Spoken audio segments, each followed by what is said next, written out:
Hello everyone, this is Mukesh Bhanushali. मैं आपका दोस्त, आपका होस्ट इस चैनल पे सिग्नम कंप्यूटर में। आज हमारा टॉपिक है बहुत ही बढ़िया, जो मेरे झोले में से मैंने स्पेशली आप लोगों के लिए निकाल के लाया हूँ। ये मेरा मनपसंद, मेरा फेवरेट टॉपिक है, जिसका नाम है, जो एक्सेल से जुड़ा है, because Excel is my favourite topic. और भी बहुत सारे एप्लीकेशन पे हम काम करेंगे, लेकिन आज एक्सेल की एक टॉपिक है जिसका नाम है फ्लैश फिल्स। जी हाँ, will work on flash fills today.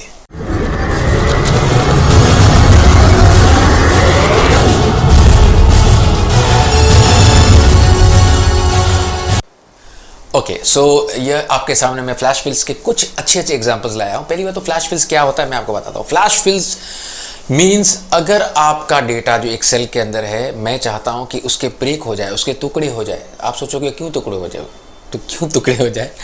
वो इसलिए क्योंकि कभी कभी ऐसा होता है ना कि नाम, सरनेम, फादर्स नेम सब एक ही इनिशियल्स, एक ही डेटा एक ही सेल में होता है और हमको बाइफरकेट करना पड़ता है। जैसे इस वक्त आप देखो इस स्क्रीन के ऊपर ये जो डेटा है, जहाँ पर नाम, that is called name and the last name, एक ही साथ में है और मुझे इन सबको दोनों को डिवाइड करना है। नेम एंड सरनेम दोनों को अलग करते हैं। Let's see how to do that. एक ज़माना था जब हम लोग इसको लेफ्ट फंक्शंस और फाइंड फंक्शंस और बहुत बहुत बहुत टेढ़े मेढ़े काम करके इसको निकालते थे with the help of the flash fills. देखिए कितना मज़ेदार हो गया है। मुझे अभी रमेश और सिपी दोनों को अलग करना है, तो मैं सिर्फ क्या करता हूँ, I will type the name first और मैं एंटर मारता हूँ।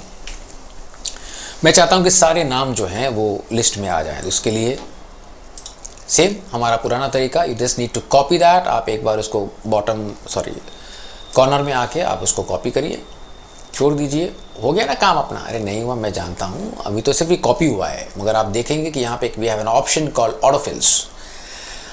अब तक पिक्चर बाकी है मेरे दोस्त। आप इसको क्लिक करिए और यहाँ पे आप उसको बोलिए कि जो आपको कॉपी करना है वो क्या चाहिए। तो मैं कहता हूँ मुझे इस वक्त फ्लैश फिल चाहिए, just click on that. So nice, देखिए आप, हो गया। रमेश भाई, अमिताभ बच्चन भाई, ऋतिक भाई सब आ गए। चलिए लास्ट नेम करते हैं। लास्ट नेम के लिए again I type CP, SIPPY, I press enter. अब मैं आपको दूसरे तरीके से बताता हूँ। लास्ट टाइम हम लोग ने खींचातानी की थी, इस वक्त मैं आपको बताऊंगा keyboard shortcut.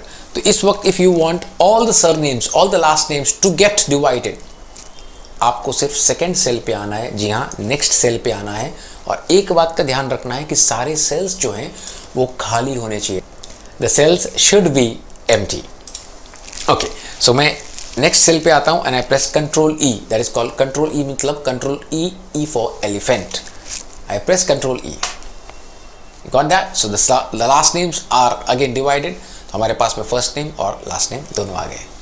Okay, now let's go with the second example. इस वक्त मैं आपको सेकेंड एग्जाम्पल देता हूँ, जो है ये वाला। यहाँ पर हमारे पास में नाम लिखे हुए हैं। मैं सिर्फ इतना चाहता हूँ कि सारे नाम के जो हैं मुझे ईमेल्स ऐड करना है, जो हमारी कंपनी के जो भी ईमेल्स हैं वो। So I want ramesh@gmail.com, Amitabh बच्चन@gmail.com एंड ऐसे। सो हमको कुछ नहीं करना है, मैं सिर्फ लिखता हूँ रमेश, कैपिटल में आ गया, चलिए कोई बात नहीं, रमेश सिपी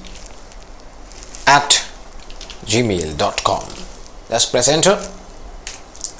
अब तीसरा तरीके से काम करते हैं। पहले वाला हम लोग ने खींचा था, सेकंड जो तरीका था वो था control E। The third method is आप डेटा में जा सकते हैं और डेटा में जाने के बाद आपको यहाँ पे मिलता है फ्लैश फिल्स। जैसा आपको क्लिक करना है। So you got all the emails, that's so nice. याद रखिएगा आपके सारे सेल्स जो है वो एम्प्टी होने चाहिए। Okay, let's go with the fourth example. अब ये भी बराबर है, जैसे नाम है, मैं चाहता हूँ कि सब कुछ जस्टिस मिले। मतलब कभी देखो शाहरुख खान का S जो है यहाँ पे सब छोटे में है, ये पूरा, ये शाहिद कपूर साहब कुछ अलग दिख रहे हैं। I want everyone to be upper case.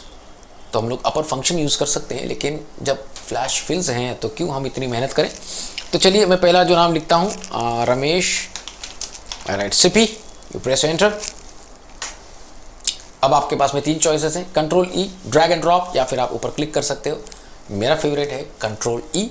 तो नेक्स्ट सेल पे आता हूं and I press control E and you get all the names which are adjacent to the cells. वो सारे नाम आपको अपर केस में लेके आता है। तो जो नेक्स्ट एग्जांपल है वो भी बढ़िया है। लेट्स से यहाँ पर जो है मेरे एग्जांपल में मुझे चाहिए कि ये सारे नाम के जो इनिशियल्स हैं, मुझे यहाँ पे इनिशियल्स चाहिए। इनिशियल्स मीन्स रमेश सिपी जो है साहब, मुझे उसका आर और एस अलग निकालना है, शाहिद कपूर का एस एंड के अलग निकालना है। तो सेम मेथड सर, आप यहाँ पे रमेश भाई का आर लिखिए और सिप्पी का एस लिखिए, R S, and you press enter and you see the magic, press control E. Beautifully done by Excel, it's a magic, मेरा फेवरेट है। अगेन मैं कहता हूँ, जब भी देखता हूँ तो मेरा दिल गार्डन हो जाता है कि क्या बात है यार, कितना मज़ेदार आपने काम किया है, इतना मेहनत से हमको बचाया आपने। Okay, so let's go with the next example.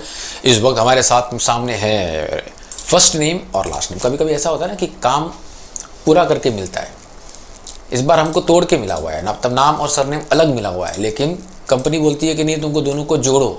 Company का तो यही काम होता है, जो मिलता है उसका उल्टा ही बोलेंगे। अब अलग मिला है तो बोलेंगे जोड़ो। ठीक है भाई, आपने बोला जोड़ना है। So you want all the names to be combined with the first name and the last name. All you need to do is type Ramesh, the first name along with the last name, you press enter। अब आप चाहो तो drag करो, control ई करो, या ऊपर से button दबाओ। मैं अगेन मेरा फेवरेट है control E, I do that.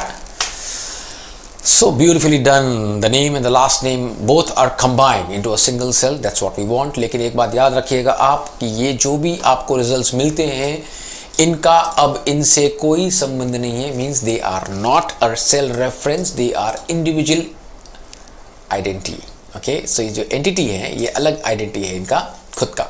So nothing will happen if the surname changes over here. Okay, ओ ऐसे भी हमको ये चाहिए भी नहीं था। Let's go with the last example, sorry next example, उसके बाद और एक है शायद मेरे पास। Okay, now here we have products. यहाँ पे सारे प्रोडक्ट्स लिखे हुए हैं और मैं चाहता हूँ कि ये products are divided category wise, कि कुछ प्रोडक्ट्स मेंस के हैं, कुछ प्रोडक्ट्स वुमेन्स के हैं। तो यहाँ पे जो पहला प्रोडक्ट है ये वॉच है, जो वुमेन का है। बेल्ट जो है वो मेल्स का, मेन का है। सो आई जस्ट वांट यहाँ पे एम और डब्ल्यू आ जाए। दिक्कत क्या होगी देखते हैं हम लोग। आई टाइप ये W, you press enter, I press control ई। अब उसने क्या किया, ये जो सेकंड वाला था उसने इसको बी लेके आया, because you know why, because उसको लगा कि ये जो डब्ल्यू पहला वाला जो लिखा है हमने वो ये वाला है, तो उसने सबके इनिशियल्स लेके आया। सो यहाँ पे क्या होता है ना कि कभी कभी ऐसी दिक्कतें आती हैं, इसका मतलब ये नहीं कि वो नहीं कर पाएगा। थोड़ा अगर नाराज़ है उसको, तो हम लोग उसको एक और मौका देते हैं। तो you have to try one more time. एक सेल में आपने डब्ल्यू लिखा, सेकेंड सेल में आप एम लिखिए, you press enter, now you press control E, so he will recognise कि आपको क्या चाहिए। अब now he got that, so उसको पता चल गया कि ये जो एम लिखा हुआ है this is for this M, and ये जो डब्ल्यू है this is for this, and rest is the history. Let's go with the last example here. Okay, so यहाँ पर we have dates here. Okay, I'll just remove this dates जो already मैंने किए हुए थे। Suppose मेरे पास ऐसे dates लिखे हुए हैं and I want date में से हमको years निकालने हैं, months निकालने हैं, days निकालने हैं। So here we have 4th of May 2020, 5th of April, then we have 3rd of April, ऐसे सब dates हैं। तो I'll just click here, यहाँ पे मुझे साल चाहिए, so I want years। तो यहाँ पे आता हूँ and I right the first साल जो है वो है 2015 एंड आई प्रेस एंटर। बाकी क्या करना है आपको बताइए? जी हाँ, कंट्रोल ई। सो नाइस, आपके सारे साल जो हैं वो अलग हो गए। Let's go with months here, I just go for months. Okay, and the year I type the first month जो है वो है 5th मंथ, तो आई जस्ट प्रेस 05। 0 तो आएगा नहीं बट 5 आ जाएगा, no problem at all. I press control E, you see that 4th month, 7th month ये सब आ गया। प्रॉब्लम होती थी अगर ये 5th इसका डेट होता ना, अगर सपोज ये बंदे का डेट 5th होता, जैसे 05। ओके, और अब मैं यहाँ पे 5 लिखता, तो देखते हैं उसको कैसे समझ में आएगा कि ये 5 जो है वो किस चीज़ का है, right. So I press control E now and you will see क्या उसने इसको दिन मान लिया, जबकि मुझे यहाँ पे मंथ चाहिए था, राइट। सिंपल है यार, उसको कैसे पता चलेगा कि 5th में से कौन सा 5th लेना है। So what you should do, आप एक बार लिखिए और सेकेंड वाला आपको महीना चाहिए था ना, यू राइट 4 ईयर। अब वो समझ जाएगा कि जो ऊपर वाला 5 था वो that was not for the day, it was for the month. You come here and press control E, so you got all the months here. So nice. Anyways, so ऐसे ही अगर बहुत सारे जो झोले में मेरे में से कुछ ऐसी चीज़ें मिलेंगी जो आपको शेयर करने में मुझे मज़ा आएगा, और जो कुछ मेरी फेवरेट्स होंगी, I will definitely see that it should reach to all my students. Thank you so much for joining. Please subscribe, please give me a thumbs up, मज़ा आएगा, साथ में काम करेंगे। बाय।